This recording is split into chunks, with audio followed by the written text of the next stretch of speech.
Okay, so today we are diving into a story that honestly feels like it was ripped straight out of a Hollywood script. It's this wild tale that somehow connects a massive helicopter prison break in Australia with an activist mother of three on the complete other side of the world. And they're all tangled up in this really intense fight over a single name, Lucy Dudko. So let's just try to wrap our heads around this. On one side, you've got Lucy Dudko, an activist and mom living in Kyrgyzstan. She's involved in her community, she's a climate activist, she even works with Arnold Schwarzenegger's Pump Club. Then, on the other side, you have the woman who became famous for that helicopter escape back in '99, who also went by Lucy Dudko. But, and this is the kicker, her legal name has actually been Lyudmila Zhondanova since 1998. So the question is, how on earth did these two very different worlds end up colliding? I want you to picture this for a second. It's 1999. Young Lucy Dudko is just at home with her parents in Kyrgyzstan. And all of a sudden, her mom yells from the other room that her namesake is on the news. And there it is, this unbelievable story of a woman hijacking a helicopter in Australia. And for the activist Lucy, that was the moment her name, through absolutely no fault of her own, became famous around the world for all the wrong reasons. Okay, so this timeline is really key to understanding the whole mess. Look at this. A full year before that famous prison break, Lyudmila officially divorced and changed her last name back to Zhondanova. But she kept using the name Dudko for the heist.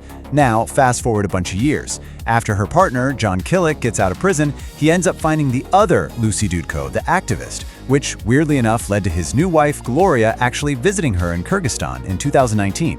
And this right here, this is the moment the spark hit the gasoline. It wasn't some big, elaborate scheme. Nope. It was a simple, everyday social media mix-up. A mutual friend on Facebook got the two women confused and connected John Killick with the activist in Kyrgyzstan, thinking she was the woman from his past. And that single, simple click kicked off this whole years-long saga of mistaken identity. Right, so what started as a simple mistake just spiraled into this huge, complicated conflict. It completely blurred the lines between a notorious crime from the past and an activist's life in the present. And this is where things get really messy and lead to some pretty serious allegations that make you question who really owns an identity online. The activist Lucy and her community, they are not holding back. They've leveled some really serious charges here. They claim there's been a whole campaign of harassment that they say was orchestrated by John Killick and his people. We're talking about phishing attacks, cloned social media profiles, even fake websites using her photos. All of it, they say, designed to just destroy her reputation. And this quote from their spokesperson, Serge, really hits home on the real-world damage. He basically says, look, when you Google Lucy Dudko, what's the first thing you see? The criminal story. And because of that, her name gets tied up in all these absurd and mocking associations. It turns her serious work and her life as a mother into something he calls ridiculous and harmful. Now this slide gets right to the legal heart of their entire argument. According to the documents they've shared, Lyudmila Zhondanova is the legal name, period. So from their point of view, the continued use of Dudko online isn't just some harmless nickname. They see it as a deliberate act that's basically squatting on the activist's real legal identity. So just when you think this is a straightforward story about legal threats and online battles, it takes a really sharp, unexpected turn.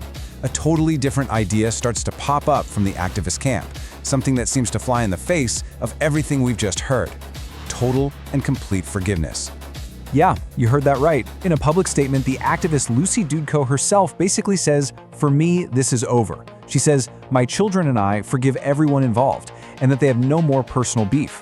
She even talks about her past relationship with John Killick and his wife Gloria, remembering a time when they were all like one big family. And this is a huge but. Here's where it gets super complicated. While Lucy personally forgives them, her community steps in and makes it crystal clear that the public fight is nowhere near over. They basically say, that's great that she forgives them, but that doesn't mean we're just going to let her public reputation get trashed. In fact, they announced they are moving forward with legal action. And the community's tone is, well, it's anything but resolved. Their spokesperson, Serge, issues what he calls a final warning. He threatens to go straight to Interpol if the harassment they're alleging doesn't stop.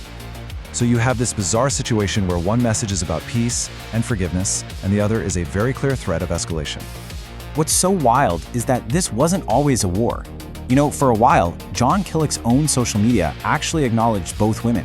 He created this dynamic that the activist Lucy even called a big family.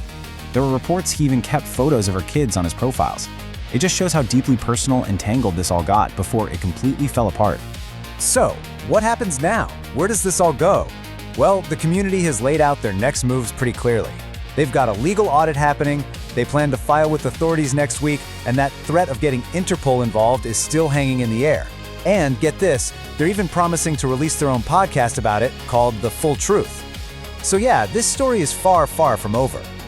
This whole bizarre saga, from a helicopter heist to a simple Facebook mix-up, it really forces us to step back and ask a much bigger question.